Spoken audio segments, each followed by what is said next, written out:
வணக்கம். இது ஐபிசி தமிழின் மதிய நேர பிரதான செய்திகள். முதலில் தலைப்புச் செய்திகள். இலங்கையில் ஏப்ரல் 15 விடுமுறை என பரவும் தகவல்.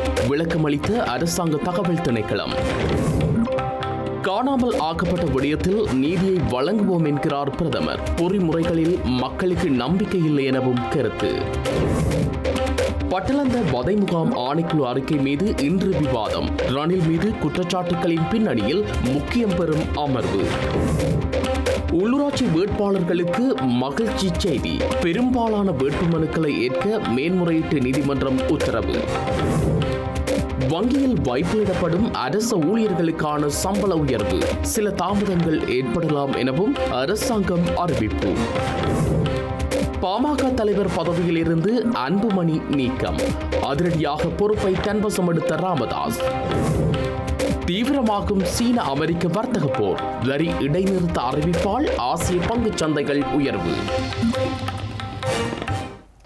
இனி விரிவான செய்திகள். ஸ்ரீலங்காவின் முன்னாள் ஜனாதிபதி ரணில் விக்ரமசிங்க மீதான குற்றச்சாட்டுகளை உள்ளடக்கிய பட்டளந்த ஆணைக்குழுவின் அறிக்கை மீதான விவாதம் இன்று நாடாளுமன்றத்தில் நடைபெறுகின்றது. இந்த அறிக்கையில் ஆளும் ஜேவிபியினர் மீதான விமர்சனங்களும் இருக்கும் நிலையில் இன்றைய விவாதம் முக்கியத்துவம் மிக்கதாக மாறியுள்ளது. ஸ்ரீலங்கா நாடாளுமன்றத்தில் இன்றைய அமர்வில் காலை 10 மணி முதல் 11 மணி வரை வாய்மொழி பதிலுக்கான கேள்விகளுக்கு ஒதுக்கப்பட்டுள்ளது. முற்பகல் 11 மணி முதல் காலை 11:30 மணி வரை நிலையியல் கட்டளையின் கீழ் உள்ள கேள்விகளுக்காக ஒதுக்கப்பட்டுள்ளது. அதனைத் தொடர்ந்து முற்பகல் 11 மணி முதல் பட்டளந்த ஆணைக்குழுவின் அறிக்கை மீதான விவாதம் நடைபெற்று வருகின்றது. இந்த அறிக்கை குறித்து 2 நாள் விவாதம் நடத்துவதற்கு முன்னர் நடைபெற்ற நாடாளுமன்ற விவகார குழு கூட்டத்தில் முடிவு செய்யப்பட்டது. இதன் பிரகாரம் இன்று முதல் நாள் விவாதம் நடைபெறுவதுடன் மே மாதத்தில் மற்றொரு நாள் விவாதத்துக்கென ஒதுக்கப்பட உள்ளது. பட்டளந்த ஆணைக்குழுவின் அறிக்கை கடந்த மார்ச் மாதம் 14 நாடாளுமன்றத்தில் சமர்ப்பிக்கப்பட்டிருந்தமை குறிப்பிடத்தக்கது. ஜேவிபியின் தலைவர்களான ரோகன விஜயவீர அல்லது அனுரகுமார் திசநாயக்க ஆகியோரில் ஒருவர் தவறானவராக இருக்க வேண்டும் என ஸ்ரீலங்காவின் முன்னாள் அமைச்சர் ராஜித சேனாரத்ன தெரிவித்துள்ளார். அனுரகுமார் திசநாயக்க சரியான ஒருவராக இருந்தால் ரோகன விஜயவீர மிகப்பெரிய தேச துரோகி மற்றும் பொய்யார் என அவர் வலியுறுத்தியுள்ளார். இந்தியாவின் தலையீட்டுடன் கொண்டுவரப்பட்ட 13வது திருத்தம் மற்றும் மாகாண சபை முறைமைக்கு எதிராக ரோகன விஜயவீர நாட்டையே தீக்கிரையாக்கியதாக ராஜித சேனாரத்ன எனினும் அனுரகுமார் திசாநாயக்க ஒப்பந்தங்களில் கையெழுத்திட்டு திருகோணமலை எண்ணெய் குதங்கள் மற்றும் சம்பூர் மின் உற்பத்தி நிலைய திட்டங்களை இந்தியாவிற்கு வழங்கியுள்ளதாக அவர் கூறினார். இந்த 2 விடயங்களும் நேரெதிரானவை எனவும் இருவரில் ஒருவர் தவறு செய்துள்ளதாகவும் முன்னாள் அமைச்சர் ராஜித சேனாரத்ன மேலும் சுட்டிக்காட்டினார். பலிந்து காணாமல் ஆக்கப்பட்டவர்கள் தொடர்பான அநீதிகளால் பாதிக்கப்பட்டவர்களுக்கு நீதியை உறுதி செய்வதில் அரசாங்கம் உறுதி பூண்டுள்ளதாக ஸ்ரீலங்காவின் பிரதமர் ஹலாநிதி ஹரணி அமரசூரிய தெரிவித்தார். நாடாளுமன்ற உறுப்பினர் சாணக்கியன் ராசமாணிக்கம் எழுப்பிய கேள்விக்கு பதில் வழங்கும் போதே பிரதமர் இந்த கருத்துக்களை தெரிவித்ததாக பிரதமரின் ஊடகப் பிரிவு தெரிவித்துள்ளது. காணாமல் போனோர் பிரச்சனையால் பாதிக்கப்பட்டவர்களுக்கு நீதி வழங்குவதில் அரசாங்கம் உறுதியாக உள்ளது எனவும் இந்த பிரச்சனைகளை தனிப்பட்ட அடிப்படையில் நடத்த முடியாது எனவும் ஸ்ரீலங்கா பிரதமர் கலாநிதி ஹரணி அமரசூரிய குறிப்பிட்டார். இதுபோன்ற விடயங்களை சட்ட ரீதியாகவும் நிறுவன ரீதியாகவும் கையாள வேண்டும் எனவும் சுட்டிக்காட்டினார். கடந்த காலங்களில் நிறுவன மற்றும் அமைப்பு ரீதியான தோல்விகள் இந்த விஷயங்களில் தாமதத்திற்கு முக்கிய காரணம் எனவும் சுட்டிக்காட்டியுள்ளார். எனவே இதுபோன்ற பிரச்சனைகளுக்கு தீர்வு காணப்பட வேண்டும் என கூறிய அவர், இது பிரபலமடைவது பற்றியது அல்ல, மாறாக இதுபோன்ற சம்பவங்கள் மீண்டும் நிகழாமல் இருப்பதை உறுதி செய்ய நிறுவனங்களையும் சூழலையும் நிறுவுவது அவசியம். அதே நேரத்தில் தற்போதுள்ள நீதிக்கான தீர்வை பெற்றுக் கொடுப்பது அவசியம் எனவும் குறிப்பிட்டார். இழப்பீடுகளுக்கான அலுவலகம் மற்றும் காணாமல் போனோர் அலுவலகம் ஆகியவை பேரளவில் மட்டுமே நிறுவப்பட்டதாலும் போதுமான பலம் இல்லாததாலும் பெரும்பாலும் பயனற்றவையாக இருந்ததாலும் பொதுமக்கள் அவற்றின் மீது நம்பிக்கை இழந்துள்ளனர் எனவும் குறிப்பிட்டார். கடந்த காலத்தில் இதுதான் நடந்தது எனவும் குறிப்பிட்டார். இதனை சரியாக செய்ய எதிர்பார்க்கப்படுகின்றது எனவும், எனவே சரியான நபர்கள் பதவிகளில் அமர்த்தப்படுவதையும் போதுமான வளங்கள் ஒதுக்கப்படுவதையும் நிறுவனங்கள் தங்கள் பொறுப்பை நிறைவேற்றும் திறன் கொண்டவை என்பதை உறுதி செய்ய வேண்டும் எனவும் குறிப்பிட்டார். காணாமல் போனோர் தொடர்பான சட்ட முரண்பாடுகள் இன்னும் நிலுவையில் உள்ளதாகவும் ஸ்ரீலங்கா பிரதமர் குறிப்பிட்டார். ஸ்ரீலங்காவுக்கான அமெரிக்க தூதுவர் ஜூலி சங்கை எதிர்க்கட்சித் தலைவர் சஜித் பிரேமதாச சந்தித்துள்ளார். இலங்கையின் ஏற்றுமதி பொருட்களுக்கு அமெரிக்காவின் வரி விதிப்பு அறிவிப்பு கொந்தளிப்பான நிலையை ஏற்படுத்தியுள்ள நிலையில் இந்த சந்திப்பு இடம்பெற்றுள்ளது. அமெரிக்க தூதுவர் ஜூலி சங்குடன் வர்த்தக உறவுகளை ஆழமாக்குவது குறித்து ஆக்கப்பூர்வமான கலந்துரையாடலை நடத்தியதாக சஜித் பிரேமதாச தெரிவித்துள்ளார். இலங்கை தொழிலாளர்களுக்கு ஆதரவளிக்கும் மற்றும் இரு நாட்டு மக்களுக்கும் உண்மையான நன்மைகளை வழங்கும் ஒரு நியாயமான எதிர்கால நோக்குடைய கூட்டாண்மையின் முக்கியத்துவத்தை தாம் வலியுறுத்தியதாகவும் அவர் தனது எக்ஸ் பதிவில் குறிப்பிட்டுள்ளார். மேலும் சமநிலையான அமெரிக்கா இலங்கை வர்த்தக உறவுகளை முன்கொண்டு செல்வது குறித்து ஸ்ரீலங்காவின் எதிர்க்கட்சி தலைவருடன் கலந்துரையாடியதாக ஜூலி சங் குறிப்பிட்டுள்ளார். நியாயமான வர்த்தகமானது இரு நாடுகளுக்கும் பொருளாதார வளர்ச்சியையும் வேலைவாய்ப்பு உருவாக்கத்தையும் தூண்டும் என அமெரிக்க தூதுவர் நம்பிக்கை வெளியிட்டுள்ளார். அமெரிக்க கொள்வனவாளர்கள் ஏற்கனவே இலங்கை ஆடைகளுக்கான முன்பதிவுகளை மீளெடுத்துள்ளதாக ஐக்கிய தைத்த ஆடைகள் சங்கங்களின் முன்னாள் தலைவர் நோயல் பியத்திலக்க தெரிவித்துள்ளார். சில கொள்வனவாளர்கள் தற்போது முன்பதிவினால் ஏற்பட்ட நட்டத்தை பகிர்ந்து கொள்ள முன்மொழிவுகளை முன்வைத்துள்ளதாக அவர் சுட்டிக்காட்டியுள்ளார். இலங்கையில் தைத்த ஆடைகளை அமெரிக்க சந்தையில் விற்பனை செய்வதற்கு 6 முதல் 36% வரை வரி விதிக்கப்பட்டு வந்ததாக ஐக்கிய தைத்த ஆடைகள் சங்கத்தின் முன்னாள் தலைவர் கூறியுள்ளார். எனினும் புதிய வரி இணைக்கப்பட்டதன் பின்னர் குறைந்தபட்ச வரியானது 50%, அதிகபட்ச வரியானது 76% அதிகரிக்கும் என்றும் ஐக்கிய தைத்த ஆடைகள் சங்கத்தின் முன்னாள் தலைவர் நோயல் பியத்திலங்க சுட்டிக்காட்டியுள்ளார். தற்போதைய சூழ்நிலையை கருத்தில் கொண்டு அமெரிக்க கொள்வனவாளர்கள் இலங்கையை தவிர்த்து ஏனைய லாபகரமான விநியோகஸ்தர்களை தேடுவார்கள் எனவும் அவர் குறிப்பிட்டார். இது இலங்கை ஆடைத்துறையில் பல வேலைகளை இழக்க வழிவகுக்கும் எனவும் ஐக்கிய தைத்த ஆடைகள் சங்கத்தின் முன்னாள் தலைவர் கூறியுள்ளார். எனினும் இலங்கை உட்பட்ட பல்வேறு நாடுகளுக்கான வரி விதிப்பை அமெரிக்க ஜனாதிபதி டொனால்ட் ட்ரம்ப் 90 நாட்களுக்கு இடைநிறுத்தியுள்ளார் என்பதும் குறிப்பிடத்தக்கது. யாழ்ப்பாணத்தில் வசாவளான் தொடக்கம் பலாலி கடற்கரை சந்தி வரையிலான வீதியானது 34 வருடங்களின் பின்னர் திறக்கப்பட்டுள்ளமை மகிழ்ச்சி அளித்தாலும் அந்த பகுதிகளில் காணப்படும் பொதுமக்களின் காணிகளும் விடுவிக்கப்பட வேண்டும் என வேண்டுகோள் விடுத்துள்ளனர். அத்துடன் யாழ்ப்பாணம் பலாலி உயர் பாதுகாப்பு வலயத்தில் காணப்படும் காணிகள் முழுவதும் பொதுமக்களிடம் ஒப்படைக்க வேண்டும் என காணி உரிமையாளர்கள் கோரியுள்ளனர். பலாலி வீதியானது முழுமையாக மக்கள் பாவனைக்காக விடுவிக்கப்பட்டிருக்கிறது. ஏபி 18 முழுமையான பாவனைக்கு விடப்பட்டிருக்கிறது. கடந்த பாராளுமன்ற தேர்தலுக்கு முன்னர் வசாவளான் மகாவித்தியாலயிலிருந்து வசாவளான் சந்தி வரையான பாதை விடுவிக்கப்பட்டிருந்தது. இன்று வசாவளான் சந்தியிலிருந்து பலாலி சந்தி வரையான டீ சந்தி விடுவிக்கப்பட்டிருக்கின்றது. மிகவும் சந்தோஷமானது. ஏனென்றால் பலாலி வடக்கிலே குடியேறிய மக்களுடைய பிரதான போக்குவரத்து பாதையாக இருக்கின்ற பலாலி வீதி விடுவிக்கப்பட்டிருக்கிறது. இது 764 பஸ் ரூட்டாக இருக்கிறது. அதே நேரத்தில் இந்த மக்களுடைய பிரதான போக்குவரத்துக்கு செல்வதற்கான பாதையாக இருக்கின்ற குடியேற்றத்தின் ஒரு அங்கம் போக்குவரத்து. ஆகவே இந்த போக்குவரத்து பாதை விடுவிக்கப்படாத சந்தோஷம். அதே நேரத்தில் இன்னும் விடுவிக்கப்படாமல் இருக்கிற 2900க்கும் மேற்பட்ட ஏக்கர் நிலங்கள் மக்களுடைய காணிகள் விடுவிக்கப்பட வேண்டும். கடந்த மார்ச் 22 விடுவிக்கப்பட்ட கடந்த 2024 மார்ச் 22 விடுவிக்கப்பட்ட 235 ஏக்கர் நிலங்கள் இன்னும் மக்களுடைய பாவனை கையளிக்கப்பட்டிருந்தாலும் அந்த உயர் பாதுகாப்பு வேலிகளை இன்னும் அகற்றப்படவில்லை. இராணுவத்தினுடைய உயர் பாதுகாப்பு வேலிகளை அகற்றுவதற்காக இராணுவம் இப்பொழுது பணம் கேட்டிருக்கின்றது. ஆனால் இந்த மக்களுடைய மீள்குடியேற்றத்துக்கு முழுமையாக விடுவிக்கப்பட வேண்டும். இது ஒரு இராணுவ பாதுகாப்பு உயர் தலைமை அலுவலகத்து ஊடாக வருகின்ற பாதை என்றபடியால் நீண்டகால மக்களுடைய போராட்டத்தின் அடிப்படையில் இன்றைக்கு இந்த பாதை விடுவிக்கப்பட்டிருக்கிறது. இது மிகவும் சந்தோஷமானது. அதே நேரத்தில் ஏனைய பலாலி ரோட்டின் கிழக்கு பகுதி முழுமையாக விடுவிக்க முடியும். அங்கே விமான நிலையத்தை சாட்டி எதுவும் சொல்ல தேவையில்லை. அந்த பகுதியில் விடுவிக்கப்பட வேண்டும். அதே நேரத்தில் வெள்ளையராளி ரோட் வசாவளான் சந்தியிலிருந்து கட்டுவன் சந்தி வரையான பாதை திறக்கப்பட வேண்டும் என்றால் இந்த மக்களுடைய தெல்லிப்பளை வைத்தியசாலையை செல்வதற்கான ஒரே ஒரு மார்க்கமாக இருக்கிற அந்த பாதை திறப்பதன் மூலம் மக்கள் மிகவும் பயனடையக்கூடியதாக இருக்கும். அந்த பாதையும் விடுவிக்கப்பட வேண்டும். இது ஒரு தேர்தல் கால நடவடிக்கையாக இல்லாமல் மக்களுடைய மீள்குடியேற்றத்தின் ஒரு அங்கமாக இருக்க வேண்டும். ஆகவே இந்த பஸ் போக்குவரத்தும் தொடர்ச்சியாக மேற்கொள்வதற்கான நடவடிக்கைகள் மேற்கொள்ளப்பட வேண்டிய தேவைப்பாடு இருக்கிறது. ஏனென்றால் இந்த மக்கள் இங்கிருந்து வைத்தியசாலைகள் பாடசாலைகளுக்கு செல்வதற்கும் தங்களுடைய ஏனைய அரசு நடவடிக்கைகளை மேற்கொள்வதற்கு நிர்வாக நடவடிக்கைகளை மேற்கொள்வதற்கும் போக்குவரத்து தேவையாக இருக்கிறது. ஆகவே இது விடுவிக்கப்பட வேண்டும். ஆகவே இந்த மக்களுடைய மீள்குடியேற்ற பிரதான அங்கமாக இருந்த போக்குவரத்து பாதை திறந்தது மிகவும் சந்தோஷம். ஸ்ரீலங்காவின் உள்ளூராட்சி மன்ற தேர்தலில் போட்டியிடுவதற்கான பெரும்பாலான வேட்பு மனுக்களை ஏற்றுக்கொள்ளும் வகையில் மேன்முறையீட்டு நீதிமன்றம் இன்று உத்தரவொன்றை பிறப்பித்துள்ளது. இந்த உத்தரவின் மூலம் தமிழர் தாயக பகுதிகளில் பல வேட்புமனுக்கள் மீண்டும் ஏற்றுக்கொள்ளப்படும் வாய்ப்பு உருவாகியுள்ளது.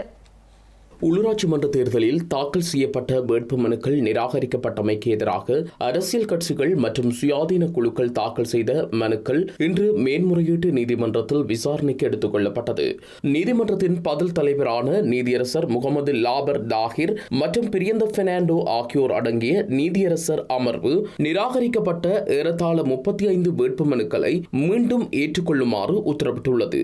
குறிப்பாக பிறப்புச் சான்றிதழ்கள், சமாதான நீதவான்களின் சான்றளிப்பு மற்றும் அரசியலமைப்பின் 7வது அட்டவணையின் கீழ் எடுக்கப்பட்ட சத்தியப்பிரமாணம் ஆகியவற்றில் எழுந்த பிரச்சினைகள் காரணமாக நிராகரிக்கப்பட்ட வேட்புமனுக்களை மீண்டும் ஏற்றுக்கொள்ளுமாறு மேன்முறையீட்டு நீதிமன்றம் சம்பந்தப்பட்ட தேர்தல் அதிகாரிகளுக்கு இன்று கட்டளையிட்டுள்ளது.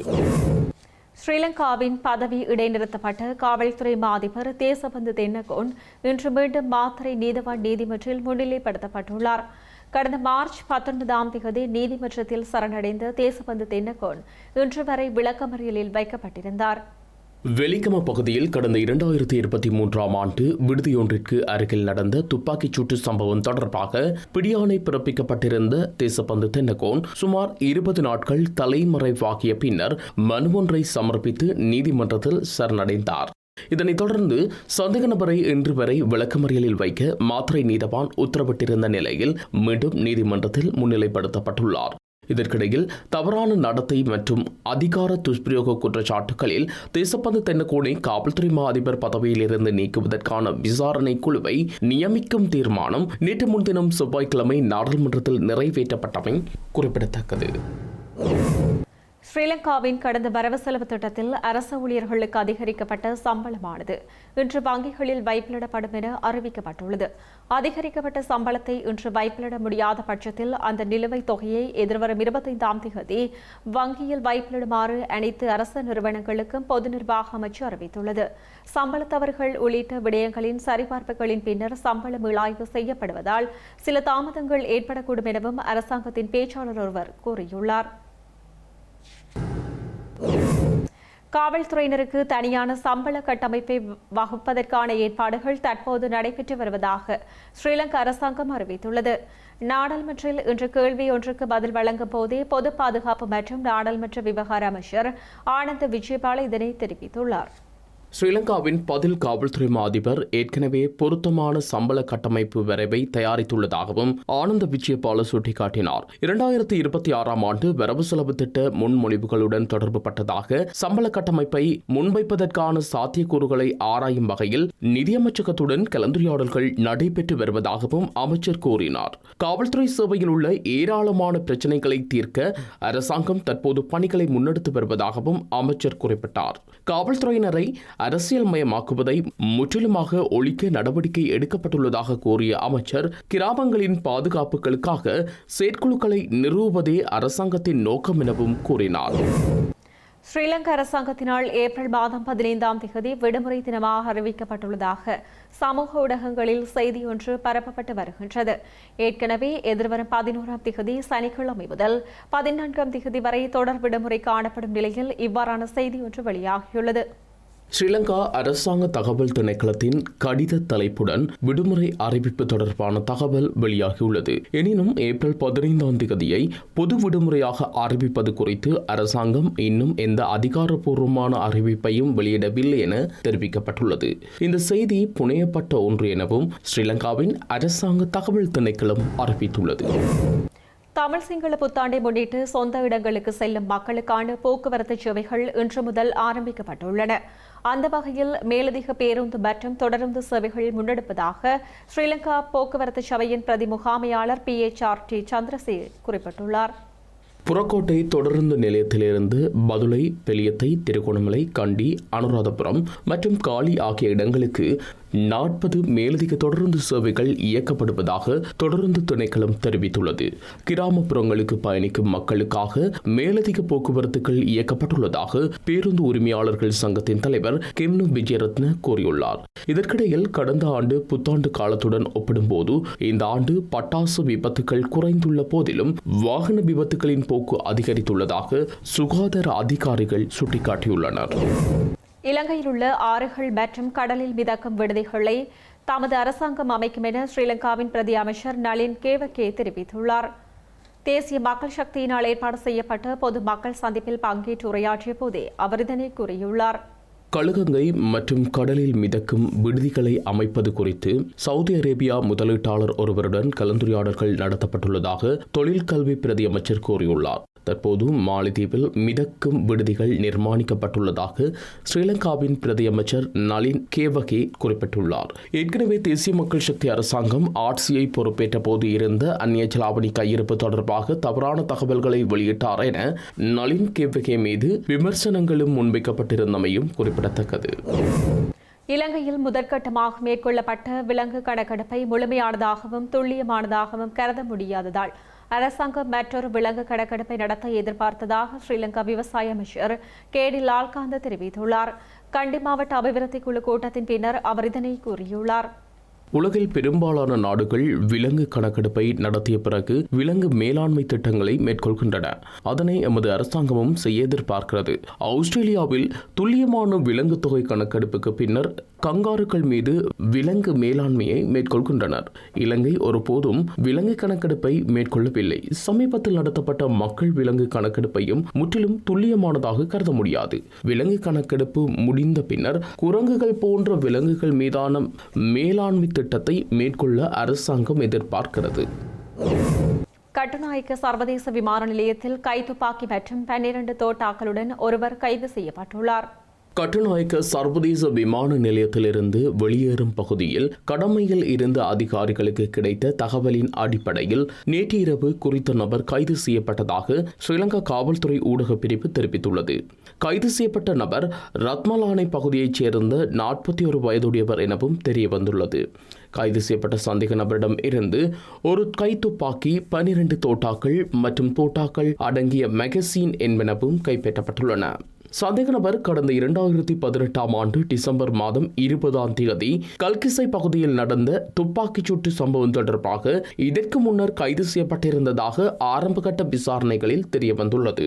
சந்தேக நபர் மேலதிக விசாரணைகளுக்காக பேலியகொட மாவட்ட குற்றப்புலனாய்வு பிரிவினரிடம் ஒப்படைக்கப்பட்டுள்ளார். திருகோணமலை மூதூர் கிளிவட்டி முத்துமாரியம்மன் ஆலயத்தில் வருடாந்த தேர் திருவிழா இன்று வியாழக்கிழமை காலை இடம்பெற்றது. தேர் திருவிழாவில் ஏராளமான பக்தடியார்கள் பங்கு பெற்றி அம்பாளின் ஆசியினை பெற்றிருந்தனர். அந்தணர்கள் மேள முழக்கத்துடனும் பக்தர்களின் அரோகரா கோஷத்துடனும் தேர் திருவிழா இடம்பெற்றது. மூதூர் கிளிவட்டி முத்துமாரி அம்பாள் ஆலயத்தின் வருடாந்த மகோற்சவம் கடந்த 1ஆம் தேதி கொடியேற்றத்துடன் ஆரம்பமாகியுள்ள நிலையில் நாளை தீர்த்தோற்சவம் இடம்பெற்று பூங்காவன திருவிழாவுடன் வருடாந்த மகோற்சவம் நிறைவடைய உள்ளமை குறிப்பிடத்தக்கது.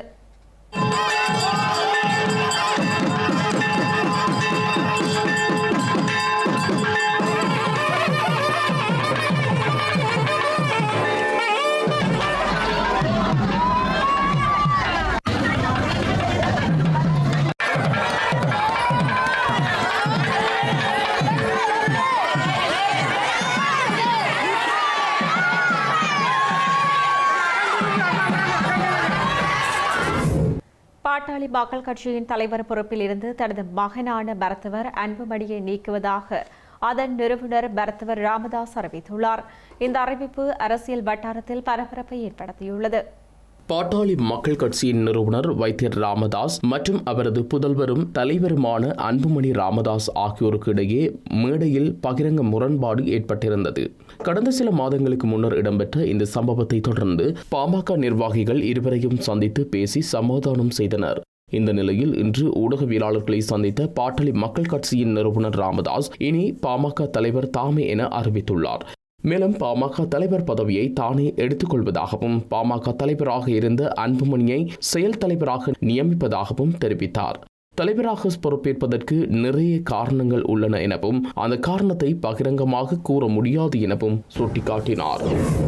உலகின் பெரும்பாலான நாடுகளுக்கு விதிக்கப்பட்ட வரி அதிகரிப்பை டொனால்ட் ட்ரம்ப் இடைநிறுத்தியுள்ள நிலையில் ஆசிய பங்குச்சந்தைகள் மீண்டும் உயர்வை கண்டுள்ளன.